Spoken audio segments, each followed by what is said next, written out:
basically, well, this all started in 2012 at the Occupy movement camp. It was in Veer Island in Totnes, and I was on that camp, and I run a workshop called Design Your World, which was a sort of a spin-off from a lesson I'd done with some foreign students. I was doing a TEFL teaching at the time. It was an island lesson. We were on an island, so I adapted it to the Occupy movement and said, you know, how would you, if the bankers had come down here and said, right, we're going to hand over power of the economy over to you, if you've got a good idea how you would deal with it. And I said, okay, we went around the group and said, what would you do? And a lot of people said, I don't know, we haven't really thought about it. So we did this exercise to design what we wanted, how we would get what we wanted from the world and how we could meet each other's needs. So what came out of that was we created the Sqash co-op. Basically everybody wanted community, they wanted food, they wanted security, they wanted social contact. So we created a co-op that grows food for everybody.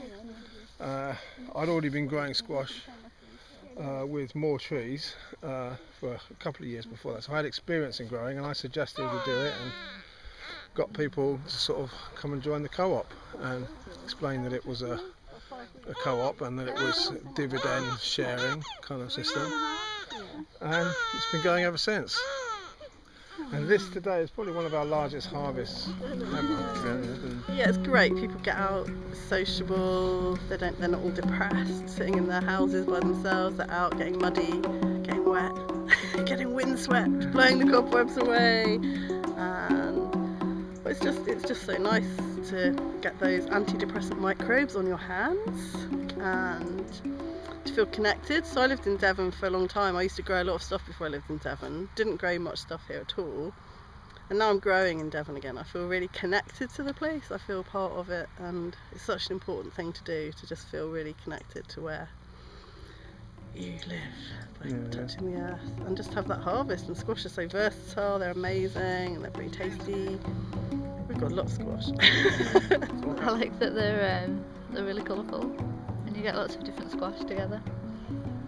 It's really nice because it's my favourite kind of colours, and yeah, they're quite versatile. You can make nice soup or like curry or just roasted squash.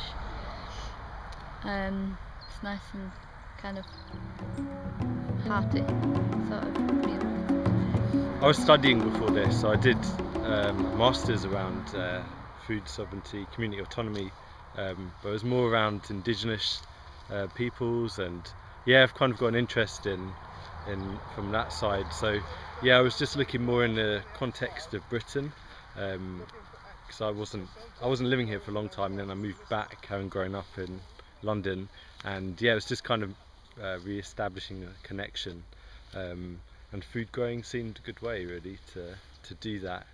And yeah, and just kind of, I suppose, of a lot of the issues that you hear about, you look at ways of solutions that you can change things.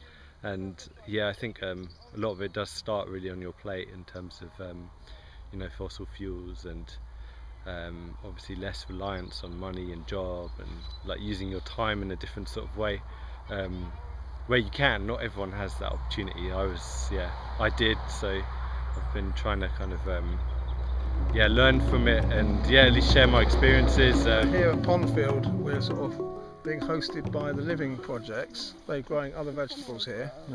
See over here. We support them on other days during the year, but they give us this space, and we give a percentage of the harvest to them. I'm Lucy, and I work here at the Living Projects, volunteer here at the Living Projects, coordinating the garden.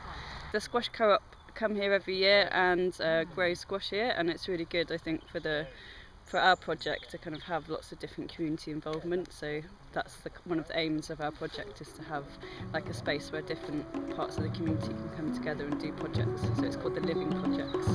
Everything's done outside of the money economy as far as possible. So everyone gets paid off in squashes, and then the rest gets divided according to the percentages, the dividends. It's kind of what power, I suppose, that we have. Some of us have different forms of power. whatever race, social class, like where you live, and so it's kind of like looking the power that I had and what I could do.